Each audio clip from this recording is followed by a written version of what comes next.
포항시가 지진 피해를 본 주민들에게 재난지원금을 주면서 20억여 원을 잘못 지급한 것으로 드러났는데 당시 지원금을 받지 못한 피해 주민들의 반발이 예상됩니다. 동해안에 지진이 잇따르는 가운데 기상청이 발표하는 지진 통보 기준과 위치 기준이 일반 국민들의 눈높이에 맞지 않아 개선이 시급합니다.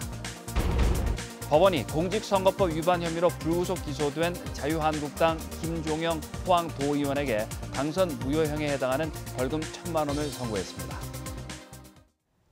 여러분 안녕하십니까? 포항시가 지진 피해를 본 주민에게 재난지원금을 주면서 20억여 원을 잘못 지급한 것으로 드러났습니다. 포항시는 뒤늦게 환수하겠다고 밝혔지만 이미 지급된 돈을 어떻게 돌려받을지 의문이고 또 지난해 제대로 지원받지 못했던 피해자들의 큰 반발도 예상됩니다. 박상환 기자가 보도합니다. 포항시가 지진 피해를 겪은 주민들에게 재난지원금을 주면서 20억여 원을 잘못 지급한 것으로 정부 감사 결과 드러났습니다. 유형별로는 실제 거주자 대신 주택 소유자에게 잘못 지급된 것이 1,908건에 18억 7,500만 원으로 가장 많았습니다. 이어서 중복지급, 상가 건물, 빈집 등의 순으로 잘못 지급됐습니다. 특히 전파와 반파 피해는 건물 소유자에게, 소파는 실제 거주자에게 지급해야 하는데 포항시가 이를 혼동해 대상자를 잘못 선정하거나 중복 지급한 겁니다. 더구나 재난지원금을 누가 받느냐에 따라 의료비와 보험료, 장학금도 뒤따라 지원됐기 때문에 지원을 받지 못한 실제 피해 주민들의 반발과 함께 파문이 커질 것으로 예상됩니다. 지진 재난지원금 지원에 대한 형평성 논란은 이미 지난해부터 꾸준히 제기되어 왔습니다. 선정 기준이 이게 말이 안 되는 거예요, 이게. 그냥 뭐 무조건 뭐 하면은 다 거의 다 지급을 했더라고. 포항시는 정부 지적에 따라 재난지원금을 잘못 지급한 가구에 공문을 보낸 뒤 의견을 듣고 있습니다. 시는 집주인이 받은 지원금을 다시 실거주자에게 돌려주면 문제가 없다는 입장입니다.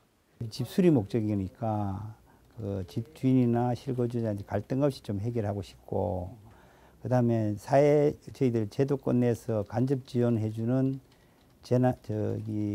장학금하고 그다음에 의료비, 그다음에 보험료는 실제 제도권 내에 있는 실거주자한테.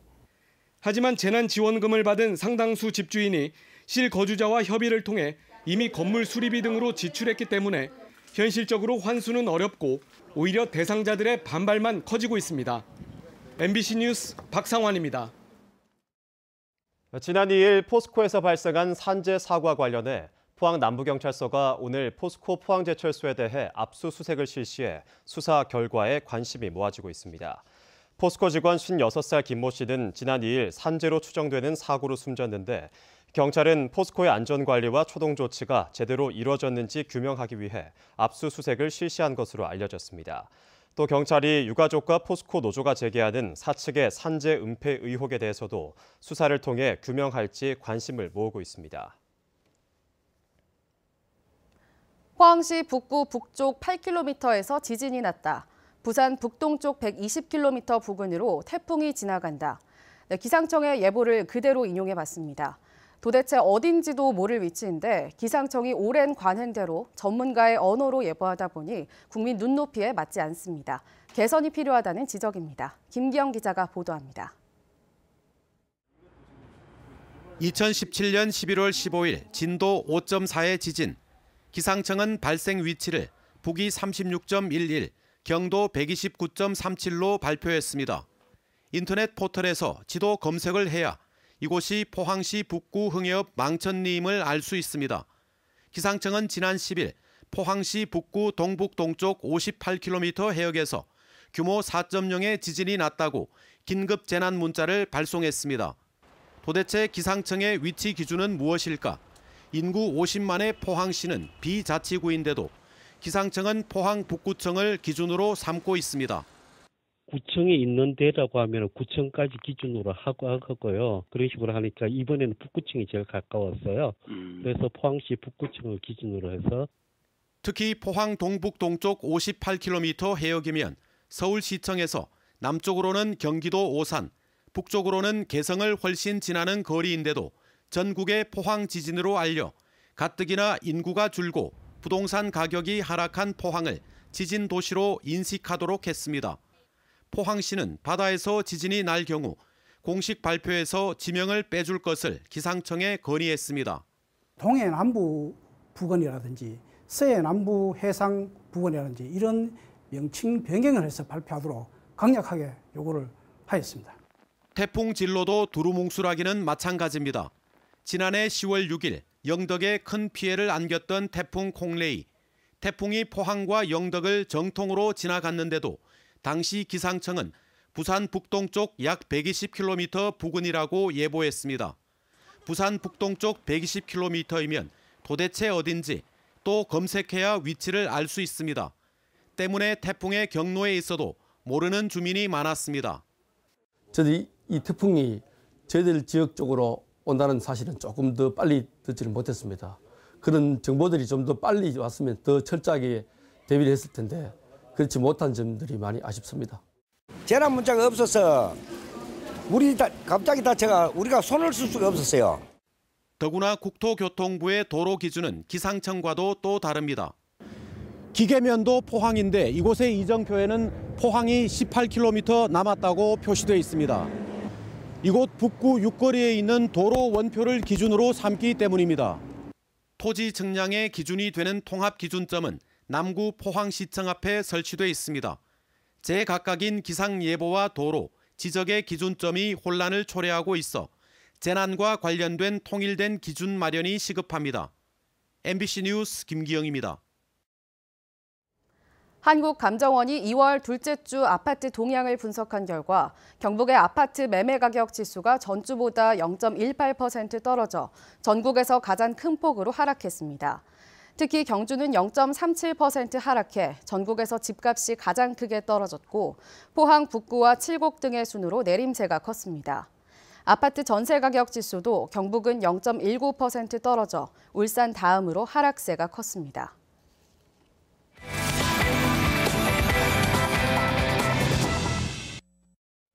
연극 활동의 교육적 효과는 잘 알려져 있지만 지역에서는 참여 기회가 적습니다. 포항시립극단의 어린이 뮤지컬 아카데미가 7년째 이어지며 호응을 얻고 있습니다. 노지연 아나운서입니다. 피터팬과 웬디, 요정 팅커벨과 해적선 후크 선장. 어린이들은 동화 속 주인공이 돼 춤추고 노래합니다. 영원히 어른이 되지 않는 섬 네버랜드를 배경으로 펼쳐지는 뮤지컬 피터팬은 오디션을 통해 선발된 23명의 어린이들이 끼와 열정으로 만드는 무대입니다. 춤추고 노래하면서 좋은 추억 만들고 같이 혼나고 같이 할 수 있어서 좋은 것 같아요. 포항시립극단이 어린이 뮤지컬 아카데미를 운영한 지 7년. 그동안 170여 명이 무대에 올랐습니다. 아카데미가 자리를 잡으면서 매년 참여를 원하는 어린이들도 늘어 오디션은 최대 4대 1의 경쟁률을 보입니다. 매년 20명에서 30명 정도의 학생들을 선발해서 공연을 이렇게 만들고 있는데요. 이번 피터팬 공연은 해체라든지 재구성이라든지 이런 것보다는 이야기 본연의 힘에 집중해서 그렇게 만들고 있습니다. 방학 중에도 매일 연습에 빠진 아이들은 무대를 향한 열정으로 추위를 잊은 채 겨울을 보내고 있습니다. 이어서 주말 볼만한 공연과 전시입니다.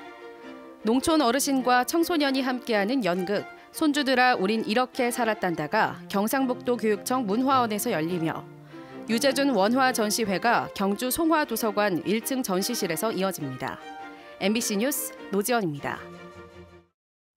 대구지법 포항지원 제1형사부 김영식 부장판사는 공직선거법 위반 혐의로 불구속 기소된 자유한국당 김종영 도의원에게 당선 무효형에 해당하는 벌금 1,000만 원을 선고했습니다. 김종영 도의원은 지난해 지방선거 후보로 등록한 뒤 선거 공보물에 지역수건사업인 119 안전센터를 신설했다는 허위 사실을 게재한 혐의로 기소됐습니다. 재판부는 허위 사실 공표를 통해 선거 결과를 왜곡하고 공정성도 훼손할 수 있는 중대한 범죄라며 죄책이 무겁다고 양형 이유를 밝혔습니다. 포항해양경찰서는 어젯밤 10시 50분쯤 구룡포 동쪽 24km 해상에서 10톤급 통발 어선에서 조업 중 사고를 당한 선원 57살 A씨를 구조했습니다.